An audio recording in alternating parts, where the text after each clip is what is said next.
Hello, everyone. Welcome to the Buddhist Mahavihara Facebook page. This is Leslie, and this evening we have a very special guest with us from Fresno in the United States. And this Bhante is actually with us for the first time on the Dhammadana series, and he's actually been recommended by Bhante Kusala. If you have been following us, you know Bhante Kusala is from Detroit, and Bhante Kusala has recommended this Bhante to be with us because he's highly recommended. He's a young monk who is now serving the Buddhist community in the States, especially in the San Francisco Fresno area. I would like to bring on Bhante Chandananda onto our program. Good evening, Bhante. Good Can you evening. hear us? Good evening, Leslie. Good evening, Bhante. So this is Bhante Kirinde Chandananda. Now, I didn't realize this until Bhante told us that Bhante comes from the same village as our late chief, Bhante Kesari Dhammananda Naika Mahathera. And so we have now a new and young upcoming monk who's doing good work in the States in the name of Bhante Kesari Dhammananda's footsteps, in his footsteps. And we are very fortunate to have him with us this evening. Let me read Bhante's profile so that at least we understand a little bit of where Bhante comes from. Now, Bhante Chandananda graduated from the University of Peradeniya in Sri Lanka with first class honors in 2007. He was a lecturer at the University of Peradeniya for 2 years. There, he taught Buddhist moral philosophy, Buddhist art, and also architecture and the world's religions. He then went to the United States in 2010 on the invitation made by the Sri Lanka America Buddhist Dhamma Society to serve as a Dhamma teacher at the Los Angeles Buddhist Vihara. Since then, he has been giving lectures and conducting meditation programs at various institutions and temples in many parts of the USA and in Canada. Currently, he's serving as a Dhamma instructor of the Cambodian Buddhist Association in Fresno, California.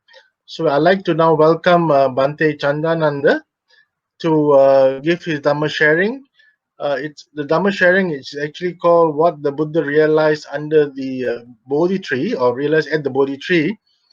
But actually, that's just a very nice title to a very deep subject called the Paticcasamuppada. If you are a serious student of the Buddha Dhamma, you'll understand that this is actually a very serious subject.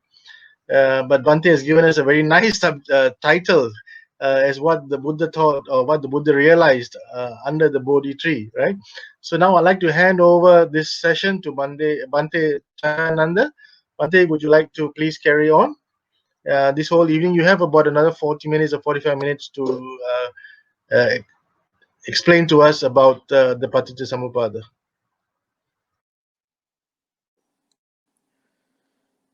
Namo tassa bhagavato arahato samma sambuddhassa. Homage to the exalted one, the worthy one, the perfectly enlightened one. Dear Dhamma friends, first of all, I would like to extend our sincere thanks and gratitude to the Buddhist Mahavihara and also to Mr. Leslie for having us invited to share some thoughts of Dhamma with you in this evening.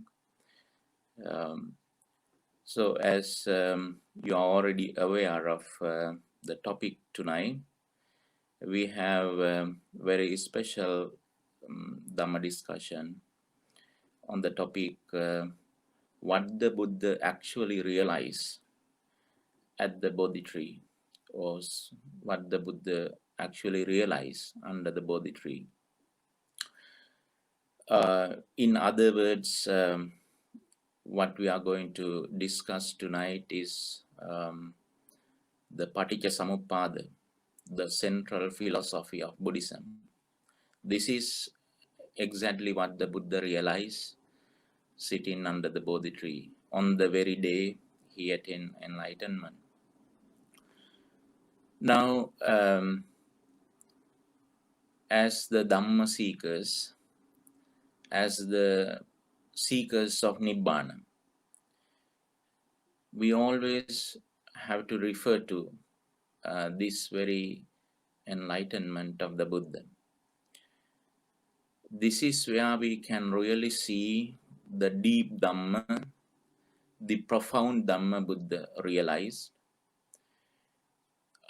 Without knowing the meaning of the single important, most important Dhamma, we won't be able to end the suffering that we are experiencing in this samsara. Buddhas are born or appeared to solve this problem of suffering, uh, to find the lasting solution for this suffering we are confronting with. The amount of suffering we have been experiencing in the samsara is incalculable. Once the Buddha said that, addressing the monks, Buddha asked, "What do you think, monks? Which is greater, the stream of water in the ocean or the stream of blood we have shed in the samsara?" Buddha himself answered that the amount of blood we have shed in the samsara, if it were collected, it would have been greater than the stream of water in the ocean. Such an immense suffering we have been experiencing in the samsara. So, to end this samsaric suffering, the Dhamma we need to understand is called Paticcasamuppada. So, before we go to the actual topic of Paticcasamuppada, let me briefly say something about the importance of this Paticcasamuppada and the profoundness of this Paticcasamuppada. We all know that Venerable Ananda was titled to be the treasurer of Dhamma because he had such a great acquisition of Dhamma in his memory. So one time when he was telling to the Buddha that, "Venerable Sir, it is said that the Paticcasamuppada is something very deep and profound, yet it seems very understandable and comprehensible for me. For me, it is not that deep." And this is what the Venerable Ananda said to the Buddha. And then the Buddha said, "No, never say so, Ananda, never say so. This Dhamma looks deep, so it is. It is very deep. And because of our lack of understanding in this, the most single important Dhamma called Paticcasamuppada, you and I have been experiencing immense suffering in this long journey of samsara. So this is very important for us to understand. And if you remember that right after the Buddha's enlightenment, it occurred to him that the Dhamma he realized, it's like something almost ordinary people can't understand. And therefore, Buddha happened to name this Dhamma as the Patisotagami Magga, or the path that is going against the current, against the flood. Patisotagami. Patisotagami is as opposed to Anusotagami. Anusotagami means going with the flow. So to understand the Paticcasamuppada is it's like trying to swim upstream, going against the current, against the plan. It is extremely challenging, extremely difficult, but it is possible with good insight, sharp insight. So therefore, we thought to discuss about this Dhamma tonight. This is of very um, this is of central importance as the Dhamma students and as the seekers of Nibbana. This is of great importance. And the other thing is that um, to understand Paticcasamuppada for the first time, this is what the Buddha did at the Bodhi tree. He was able to understand the Paticcasamuppada without anyone else's guidance, on solely on his own. So this is extremely rare, and Buddha compared this. This is like piercing through very hard eggshell of ignorance. So, in other words, all the living beings, the ordinary living beings who are living in this samsara, they are like they are living in a very thick shell of ignorance. So it is not that easy for anyone to break through or pierce through this very rough, very strong shell of ignorance. But Buddha was able to do that for the first time, and therefore he is called Aggaja, or Jetto. He is the senior in the sense that he was able to pierce through that very hard shell of ignorance. So let us draw our close attention to what really happened to Prince Siddhartha on the day of his enlightenment.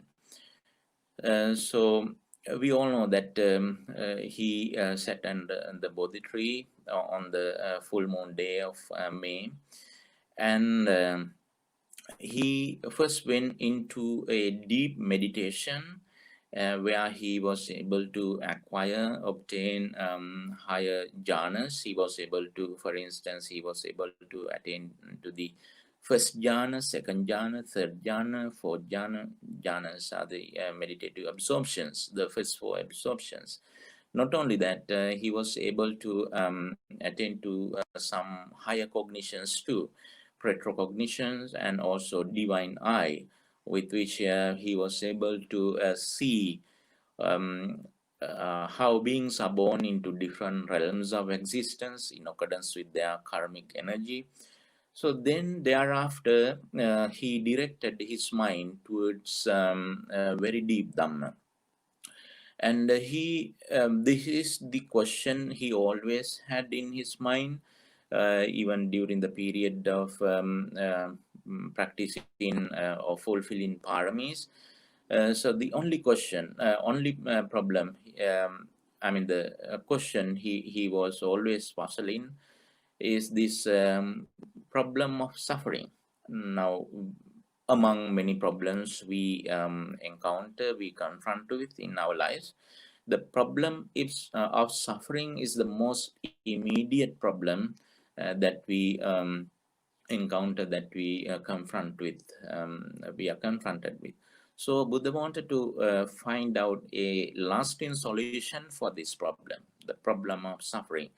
And then with a very sharp insight into with the Yoniso Manasikara, first he drew his attention to the 12th link of Paticcasamuppada, that is called Jara Marana. Actually, that's how he started to realize this whole everything about this Paticcasamuppada. But nowadays it's true that we start from avidya, paccaya sankara, and so forth, and that's how we complete the all the 12 links of Paticcasamuppada. But the Buddha started focusing on this Paticcasamuppada, starting from the 12th link, that is the Jara Marana. Jara Marana means decay and death, because when we say decay and death, it represents the whole mass of suffering, the suffering from from suffering we experience because of the separation from our beloved ones, and because of the association with the dislike, and not having what we desired for. So everything, or whole mass of suffering we experience with the decay and death. So he was questioning, why is it, why we really undergo this suffering, why we really experience this suffering. Then it occurred to him, yes, there is a very definite answer, definite cause for this Jara Marana. What is this definite cause? Yes, Jara Marana is because of the presence of Jati. Jati means birth. Um, Birth, it is because of birth that we experience decay and death, and lamentation, sorrow, grief, and everything we experience because we are born. And then he wanted to understand the cause, the root cause of birth. And as he was contemplating deeply on this subject, and it occurred to him that yes, birth is because of becoming. Birth is not without cause and condition. Birth is because of a cause and condition. So he wanted to know what is the exact cause and condition for birth. And then he realized that yes, birth is because of becoming. Becoming means bhava. Actually, we had to understand that bhava is twofold. One is called kamma bhava, the other one is called uppatti bhava. Kamma bhava means the psychological becoming. Becoming, later on, we are going to discuss what this bhava means, with some analogies and with some examples, so you can understand it better. In brief, bhava means the notion of existence. So first we maintain this notion mentally, psychologically, and then it leads to conventional becoming, upati bhava. And then he further examine into it, and what is it that leads to bhava. Bhava is with cause. It is never without cause. There should be a definite cause for this. And then it occurred to him, yes, bhava is because of upadana. Upadana means clinging or holding on to. Um, so we have a strong sense of clinging. So bhava is because of clinging. And then he further questioned why this clinging. Clinging is because of craving, and that is called tanha. So then he further questioned why this tanha. Tanha is because of Vedana.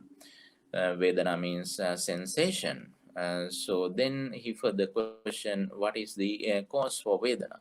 The cause for Vedana, he realized that it is because of the presence of, because of the sense contact. If there were no sense contact, there would be no sensation. And then he realized that yes, it is sense contact that leads to sensation. And then he further questioned what is it that leads to sense contact. And then the approximate cause for sense contact is the presence of six sense spheres, six senses, salayatana.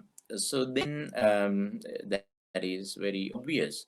So then he further questioned why this salayatana, or the six senses. We know that we have senses: eyes, ears, nose, tongue, body, and the mind. So why these six senses? Six senses, when we go to the origin of six senses, we can see the origin of the six senses in the name and form, or nama rupa. This is called psychophysical organism. So he understood then yes, six senses because of nama rupa, or the psychophysical organism. For instance, when we get conceived in mother's womb, so it is not just the matter, or it is not the mind only. Rather, and that is called psychophysical organism, nama rupa, both nama and rupa, and mind and matter. So that is called nama rupa. So then, why this nama rupa? Then he realized this nama rupa is because of the presence of vijnana, that is called consciousness. So then he wanted to find out the root cause of this vijnana, or the cause of vijnana. Then he realized that vijnana is because of sankharas, because we have accumulated certain sankharas, punyabhisankara, punyabhisankara, ananjabhisankara. In other words, karma, volitional formations. So then he realized, yes, it is a volitional formation that leads to the consciousness. And then he wanted to see and find out the cause and condition that leads to volitional formations. And then he deeply concentrated on this, and he understood that it is avidya, ignorance. Ignorance is the cause, the root cause. And beyond ignorance, there is nothing. I mean, everywhere what we see is just the ignorance.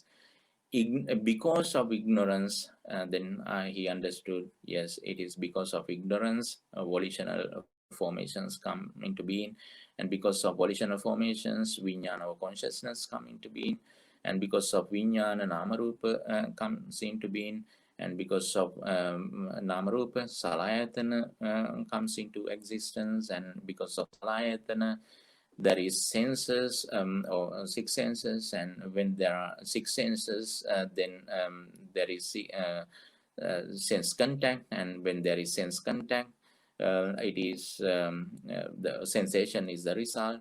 And when there are sensations, so then we tend to crave for the sensation, and then as we crave for sensation, then clinging happen.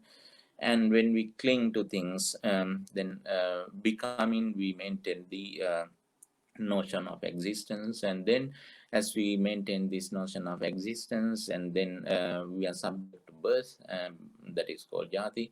And then once we are born, then it is unavoidable that we experience whole mass of suffering, starting from the decay, death, lamentation, sorrow, grief, and separation from the beloved, and the association with the dislike, and whole mass of suffering we experience. And then Buddha realized that if we are able to overcome avidya, ignorance, then we can overcome everything on whole mass of suffering.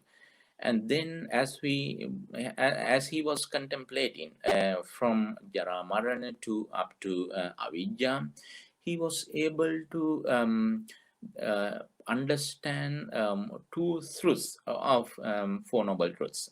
What are these two truths? The truth of suffering, and also the truth of the cause of suffering. So this is something very interesting for us to remember, that even before he understood the Four Noble Truths, in the first place he understood the dependent origination. So in other words, even the doctrine of Four Noble Truths derived directly from the understanding of dependent origination. So then as he was contemplating the from the cessation of avidya, or the ignorance, so he was able to see the third truth of Four Noble Truths, and also the fourth truth of Four Noble Truths, that is the cessation of suffering, and also the path leading to the cessation of suffering. However, the crucial point here is avidya. So what is it then? What is it? This Buddha calls avijja. Avijja here means we can say not knowing of Four Noble Truths. So in other words, not knowing of conditionality of things. So then how we can understand this conditionality or Paticcasamuppada? So it is always by understanding this Paticcasamuppada we can avoid, we can overcome avijja. What is it, avijja? This avijja means the lack of understanding into conditionality. So how to understand this conditionality? Now, as we understand conditionality, so this has to do with the causality Buddha talks about. This is a very profound subject.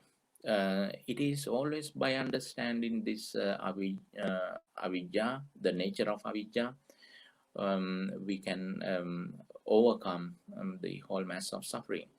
So the as we now people might be confusing with different kinds of causalities, because we know that not only Buddhism but other subjects too, even for instance in the science, you see causality, scientists talking about causality, and you see philosophers talking about causalities.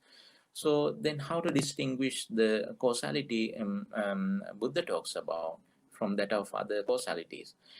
It is very important for us to understand the difference between Buddhist causality, the causality Buddha talks about, and the causality admitted in other subject streams. So here I would like to give you three signposts.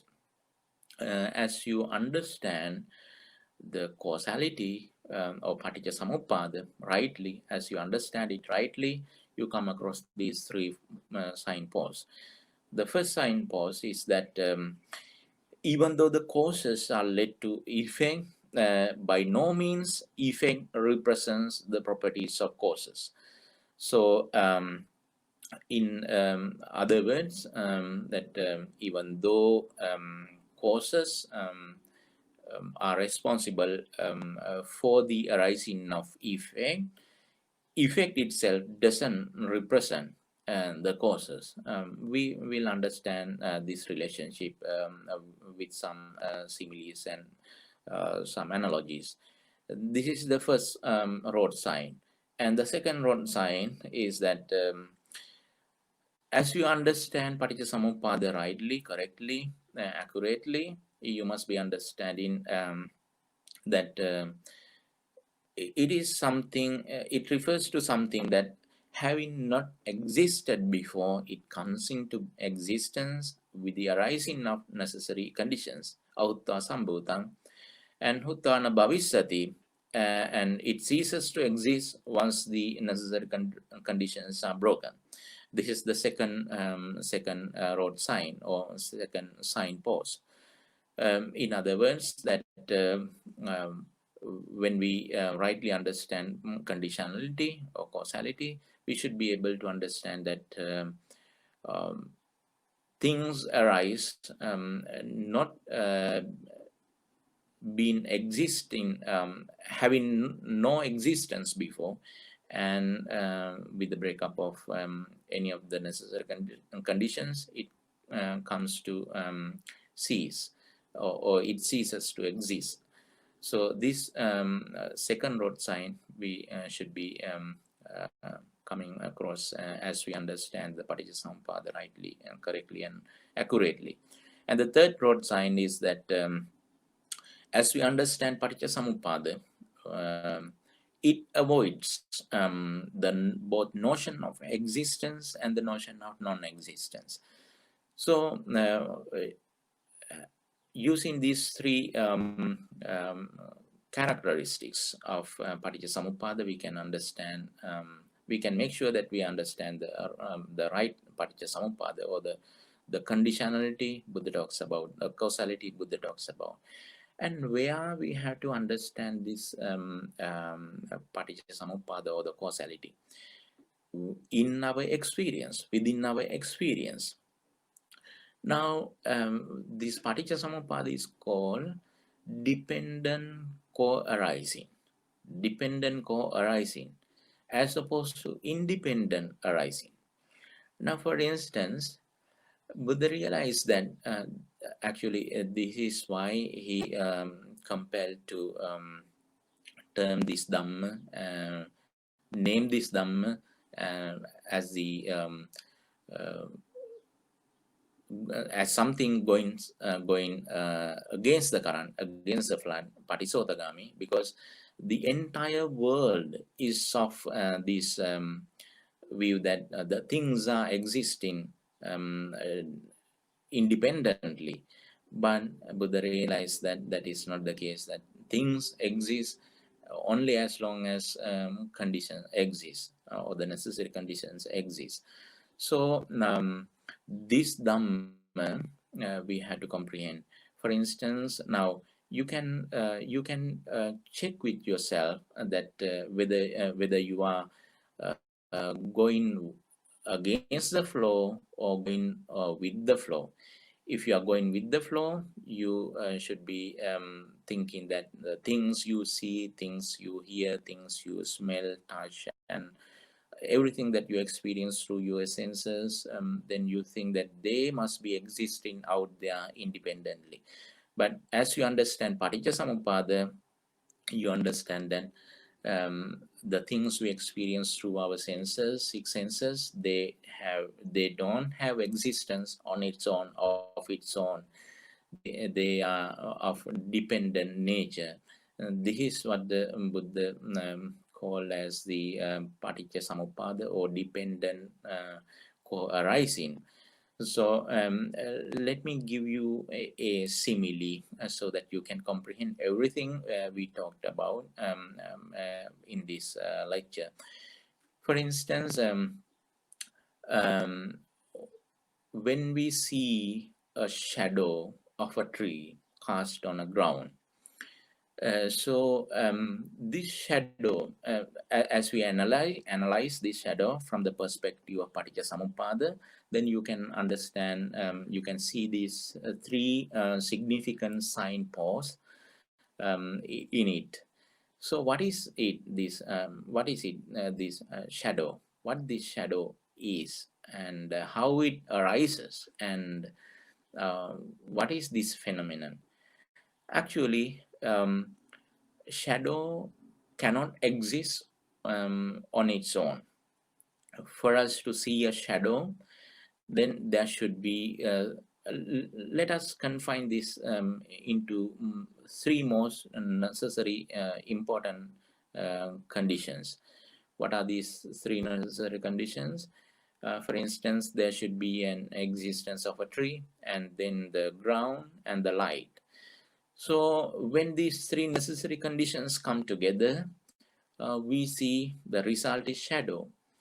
But shadow, uh, now in the first road sign, we mentioned that even though the causes give rise to effect, effect does not represent the properties of the causes. We can see this in this example. For instance, the uh, you can see any properties of the tree in the shadow. You can see any properties of the ground in the shadow. You can see any properties of the line in the shadow. So even though these causes are leading to the effect in return doesn't represent the causes. This we have to understand.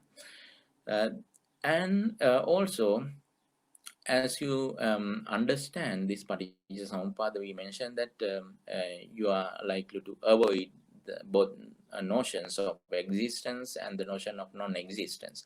For instance, when there is when shadow is there, you cannot say it is. Why you can say it is? Because with the breakup of any of those necessary conditions, it ceased to exist. And you are not supposed to say it is not. Why? Because with the presence of those conditions, it come into existence. So since it comes into existence because of the presence of the necessary conditions, you cannot negate it. You cannot say it is not, and nor can you say that it is, because with the breakup of any of those conditions, it comes to an end. So this is the nature of the conditionality or the causality Buddha realized at the Bodhi tree. So when we apply this to our experience, to our world, still we are in the simile, but where we have to apply this simile of shadow. Actually, we have to apply this to our six-fold experiences. For instance, what we see is exactly like the shadow. For just as there should be three necessary conditions for us to see the shadow, even so, for us to see something, there should be three things: the eyes, the presence of eyes, the presence of matter, and also the presence of eye consciousness. The result is seen. What we see is not the eye. What we see is not the form either. What we see is not the eye consciousness either. But because of the presence of this necessary condition, seeing is possible. So seeing is exactly like the shadow. Seeing doesn't have existence of its own. Just as the seeing, all the other experiences are also like that: the hearing, tasting, touching, smelling, and thought. And this is what the Buddha said, that if you understand that, if you understand the transient nature, impermanent nature of these sixfold experiences, you understand everything in Buddhism. So that's why when certain disciples came to the Buddha seeking some brief, very concise teaching, and then the Buddha said, well, if you are seeking for a concise version of the Dhamma, it is like this. Seeing is just the scene. Hearing, tasting, touching, smelling, they are just that experience only. And thinking or thought is just a thought. If you can train your mind in that way, in accordance with that, then you can understand the Dhamma. What Dhamma, I mean, the disciples are likely to understand. They are going to understand this conditionality in terms of uh, these sixfold experiences. So, if we analyze one single experience from the perspective of Paticcasamuppada or the dependent origination, then we can understand everything. So just focus on one thing, like for instance, the elusive nature and of seeing, or in other words, what we see is like an optical illusion actually, because what we see cannot be touched, what we touch cannot be seen. This is what the Buddha said, that um, the things that are cognizable through the eye consciousness cannot be cognized through the bodily consciousness. So this is what the Buddha realized at the Bodhi tree. Yes, this is very profound. So, but this is possible with very sharp insight. So now we would like to turn to you. So if you have any questions and comments on this topic, so you can understand this better with the discussion. So I wish that I hope that this short actually to talk about Paticcasamuppada, this limited period of time is not sufficient.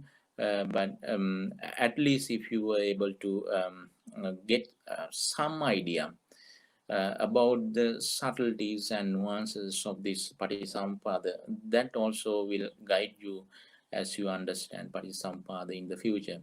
At least if you can understand if you can remember the relationship, what kind of relationship Buddha saw between the cause and effect, and especially the three road signs we just mentioned, that would be really beneficial for your Dhamma journey. So having said that, now I would like to thank you again for joining with this Dhamma Dana. So thank you. And if you have any questions and comments, you are mostly welcome. Thank you.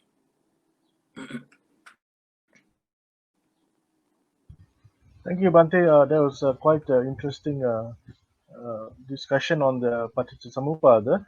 There's one question that I've posted onto the screen. Can you see that question there? Yeah. Bhante, could you kindly explain the Paticcasamuppada with relation to past, present, and future? Yes. Yes. As we I hope you, everyone got the question right. So he is asking to explain the Paticcasamuppada in terms of present, past, and the future. Yes, uh, there are few modes, like different perspectives from which we can talk about Paticcasamuppada. Um, at certain times, we refer to the past, present, and the future, and sometimes we can talk about Paticcasamuppada like the from the perspective of momentary existence. Well, if you go to the past, present, and future, you can see that in the um, Avijja Sankara, they represent, they have to do with the karma, that is the past life. But one thing we have to remember that uh, even though we can refer to the past, present, and the future, we are not supposed to split these 12 links into 3 lives. If we want to refer to the past lives, we had to refer to the all the 12 links into past lives too. Otherwise, we are not supposed to split these 12 links into 3 lives, but we can see uh, how this is related to 3 lives or the 3 times. For instance, even in the past, um, it is because of the avidya and sankara. Now we can see 3 parts in these 12 links. We can see karma part, we can see the vipaka part, and we can see the kilesa part. Karma part represents the first 2 links, the avidya and sankara, and then Vijnana Nama Rupa Salayatana Passa Vedana. Those 5 things represents this life, and also the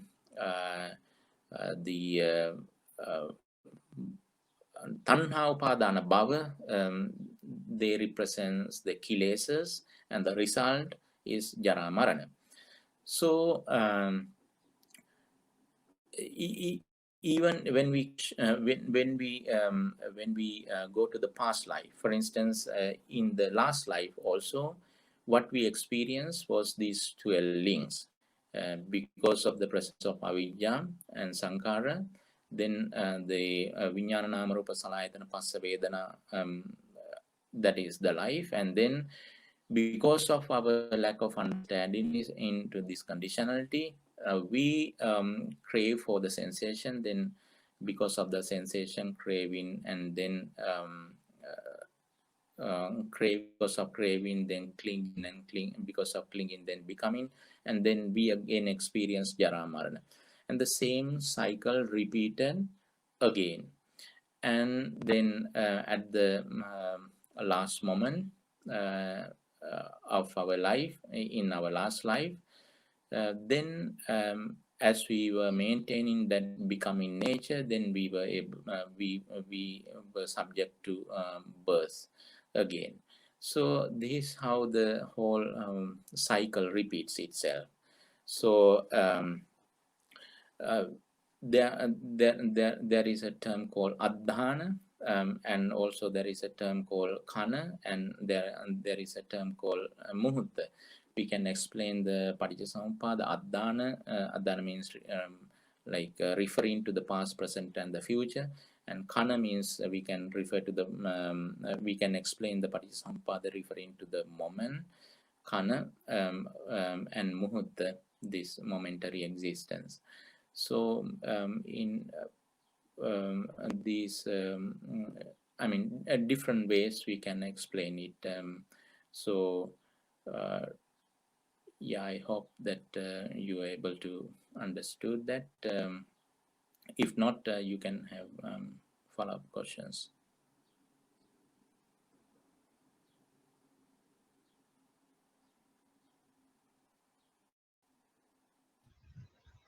Bhante, there's a second question. I put it onto the screen.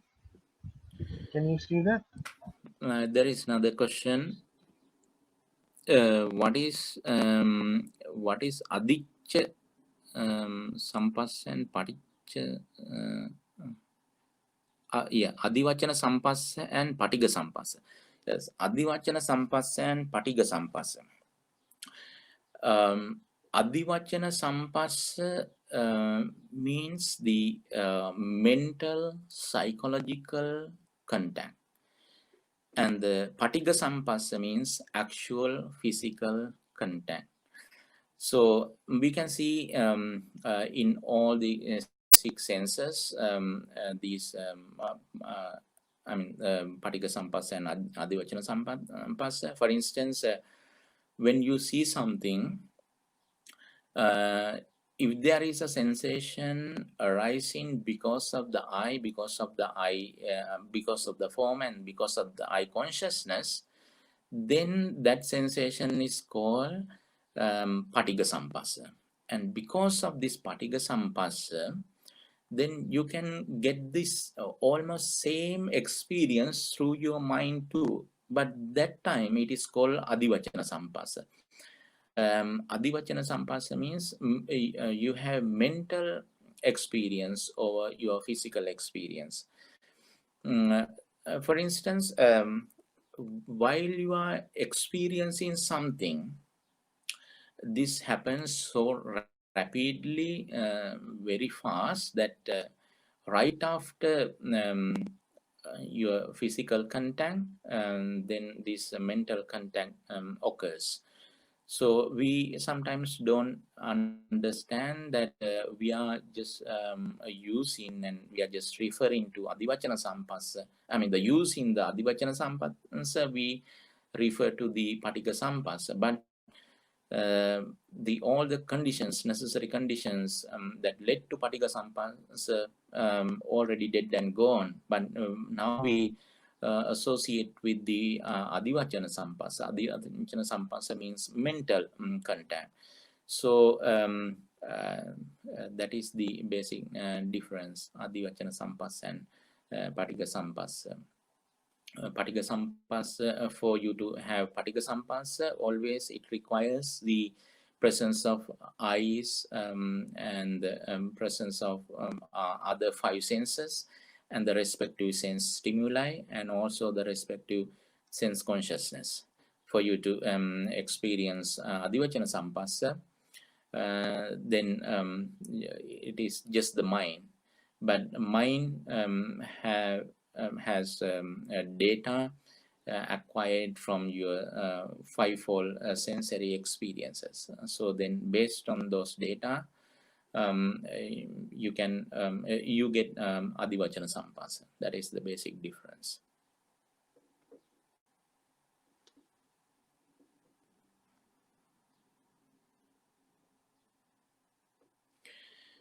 Then another question. I I thought time relates to the world and Paticcasamuppada is beyond time, and therefore one cannot speak of it in terms of time. Hmm.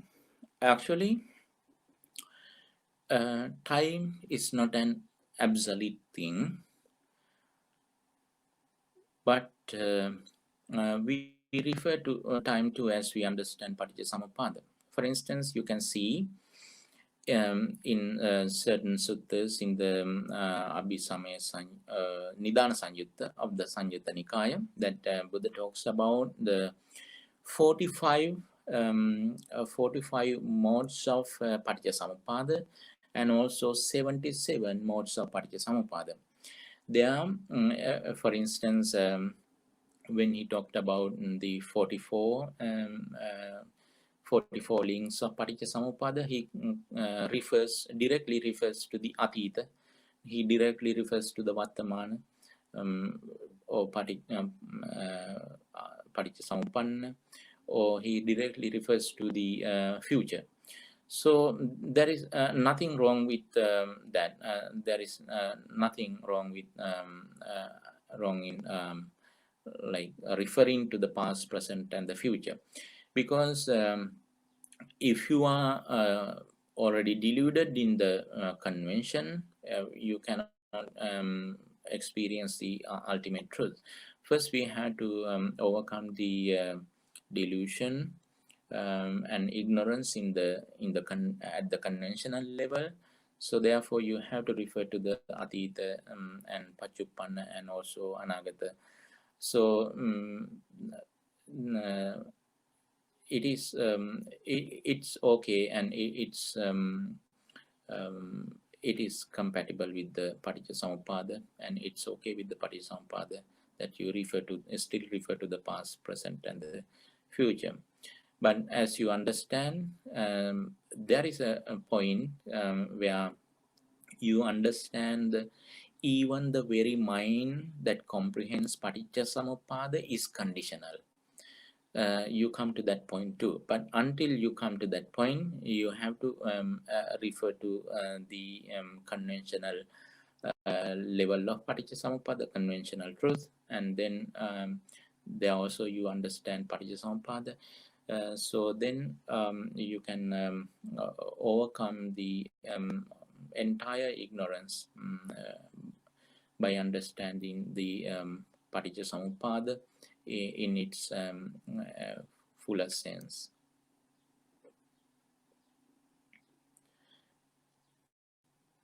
We've got another question from Dr. Sunil. Dr. Sunil was our speaker last weekend, Bhante.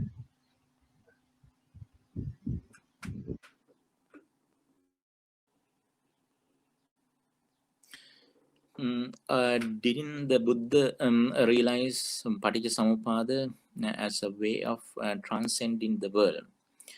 Didn't the Buddha realize Paticcasamuppada as a way of transcending the world? Yes, of course.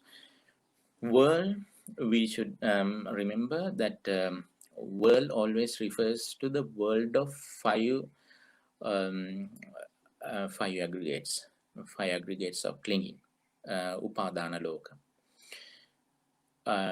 The only way we can transcend this upadana loka is by understanding the Paticcasamuppada. Yes, understanding Paticcasamuppada helps you transcend this whole world of Panchupadana Kanda. So actually, the world we refer to today is based on our ignorance. For instance, we see a existing world, even our very idea of a world today is because of our lack of understanding into Paticcasamuppada. So what you understand ultimately is that you simply transcend not existed world or existing world, rather you understand and you transcend your mythical world, your ignorant world of ignorance. It is this world of ignorance you transcend through the understanding of Paticcasamuppada. And this is extremely difficult. Yes, that's why this is like covered with a very hard shell of ignorance. Um, for the first time, I mean, piercing through this hard shell, it is extremely difficult, extremely rare. So this is why the birth of a Buddha is very rare. But I mean, receiving the guidance given by the Buddha, so we are able to transcend this world of ignorance. Now, today, sometimes people think that there is a physical world existing independently, but that is not the case. World is relative to our sensory experiences.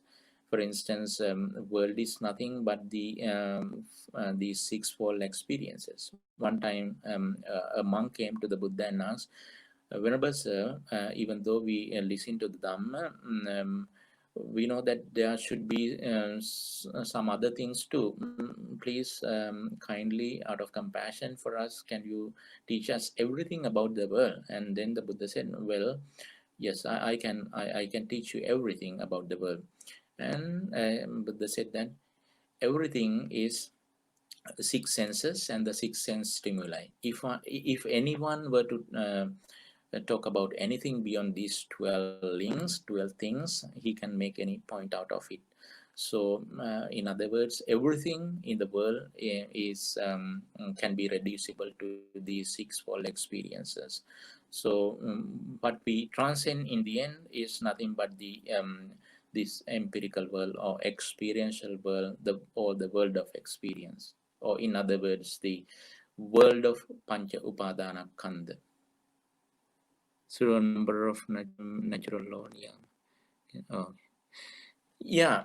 Um, Actually, even with regard to Niyama Dharma, now basically this we have to understand that it is because of our basic ignorance. Today we have the world of matter and um, physical world and the mental world. But in the end, as we understand Paticcasamuppada rightly, accurately, we understand that uh, we cannot distinguish this world from the world of experience. I mean, we cannot separate the world and from the world of experience. But still, as long as we experience a physical world, even in that physical world, the all the physical laws, it is because of that conditional existence. So we can explain everything in the physical world, so-called physical world, from the perspective of Paticcasamuppada, how things exist dependent upon other conditions. For instance, in the world of matter, now we talk about four elements: the solidity, fluidity, heat, and motion. So they coexist. It is not possible for us to separate one element from other three elements. Sometimes we might be thinking that, okay, the fire element, the fire we see is just the fire element only. No, actually, what is there what we see there is one element is has been highlighted, but the other three elements are also there. That's why they can the fire can exist, and fire can you know blow, and fire can um, even the sun, for instance, no matter how hot but it is because of the element of the water element, it exists. So for instance, we see conditional nature or dependent nature of these elements too. And the other thing is the physical occurrences, physical happenings, or the physical existence. Also, we see conditional genesis there too. I mean, the conditional existence. Uh, they exist as long as the necessary conditions exist. Um, all the, I mean, for instance, Buddha also talked about the origin of the world, the physical origin. I mean, the in terms of the physical origin. For instance, if you refer to the Aganya Sutta, you can see clearly Buddha is talking about the evolution, referring to the physical world. So there are, what we see is the dependent nature, because there is nothing independently existing, intrinsically existing out there in the physical world. So everything, absolutely, everything is dependent upon other conditions. Yeah.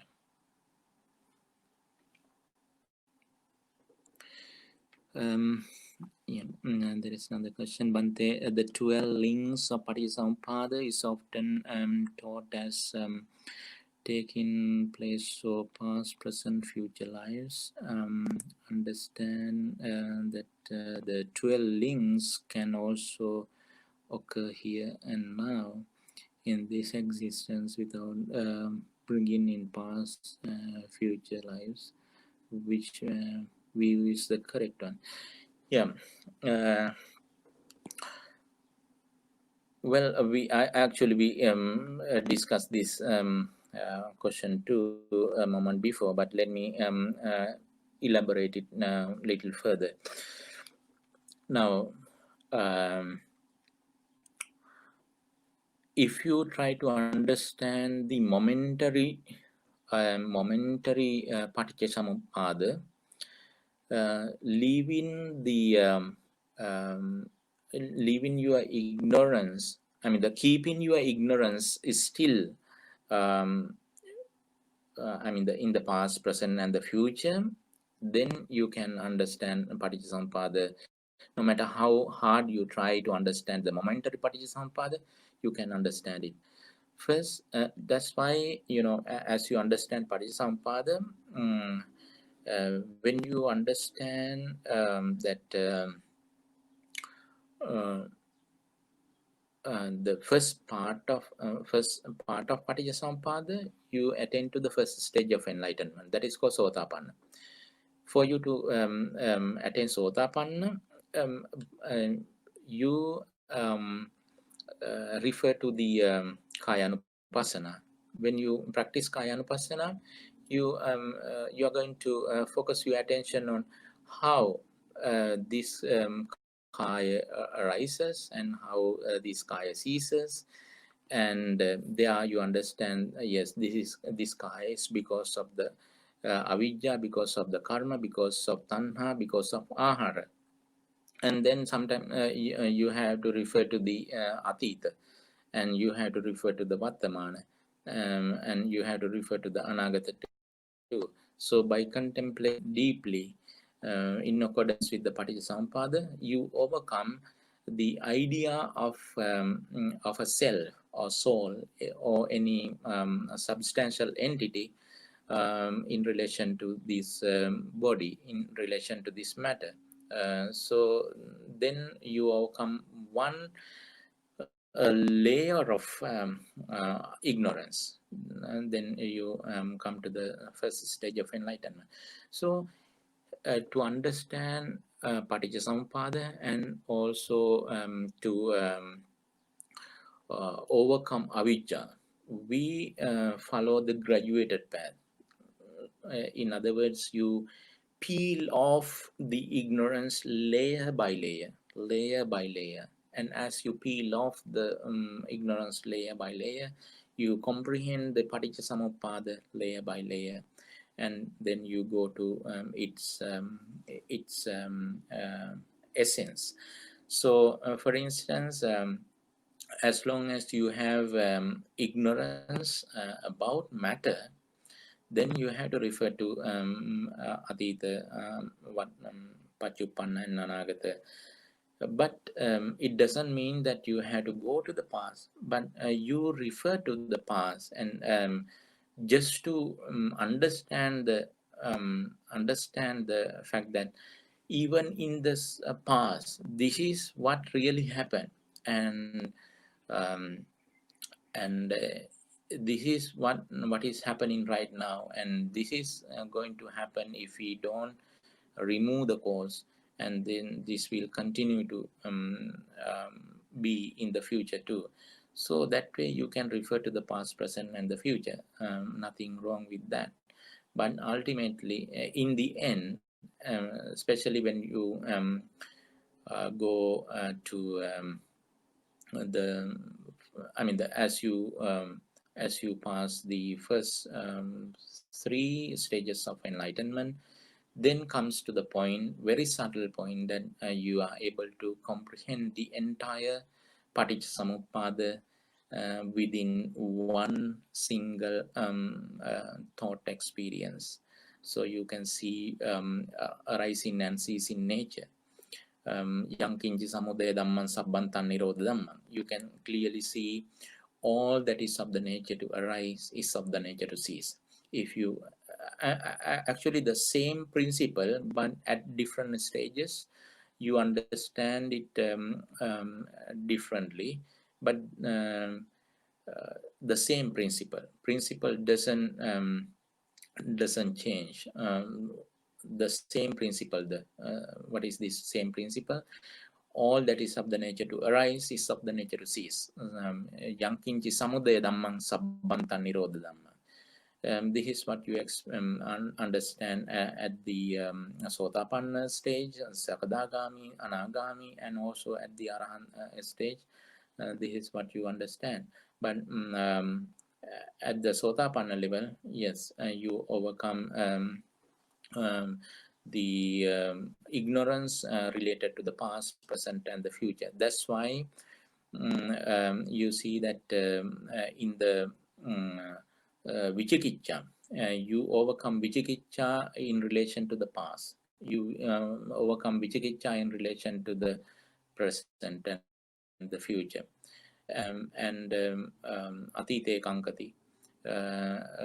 You overcome, you don't have any doubts about the past, and even in the past, you see, you understand that what really existed was nothing but the name and form, nothing but the mind and matter, or skandhas. But because of your ignorance into about this about the function of these five skandhas, you develop tanha, or you develop kilesas, and because of the kilesas you experience suffering. Otherwise you didn't experience suffering because of the presence of any identity or any soul, self, or any such substantial entity that you understand by referring to the past, present, and the future. But actually, as you understand at this very moment. But for you to understand, yes, you have to refer to past, present, and the future for a pragmatic purpose. I mean, the not assuming that they existed or existing or will exist, not in that sense, but just for the sake of your understanding only, you refer to the past, present, and the future. Bhante, I was saying earlier, I think we never expected tonight's Dhamma sharing to go so long. We were expecting it to go for only about 40 minutes, as we discussed yesterday. But now we've gone 1 hour, 15 minutes almost. And there's a lot of questions that was posted to you. And I think there's a lot of interest as far as the Paticca Samuppada is concerned. So, on behalf of the Buddhist Mahavihara and all the monks at the Buddhist Mahavihara and the Committee of Management, let me take this opportunity to thank Bhante and the sponsors, and also to all our listeners who are listening in this evening for paying attention to Bhante. Bhante has been with us for the first time, and we thank you for taking time off from your schedule, very busy schedule. I know you're busy in Fresno. But Bhante, before we end, could we just pay our respects to the Devas and also to the dearly departed before we end tonight's Dhamma sharing? Yes, let us transfer and share the merits we accumulated today by listening to the Dhamma talk and also having this discussion on Paticcasamuppada.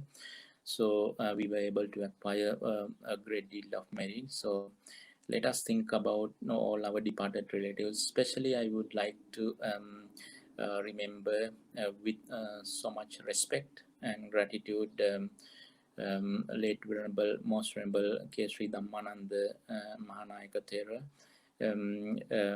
who is very much related to us, even though I haven't seen him.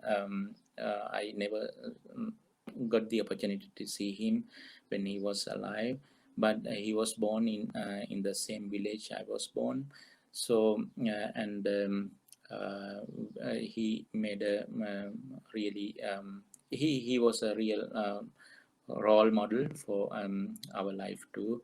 So wherever Most Venerable K. Sri Dhammananda Mahathera is right now, may he is able to receive the powerful merits we accumulated. And also you can think of all your departed relatives too.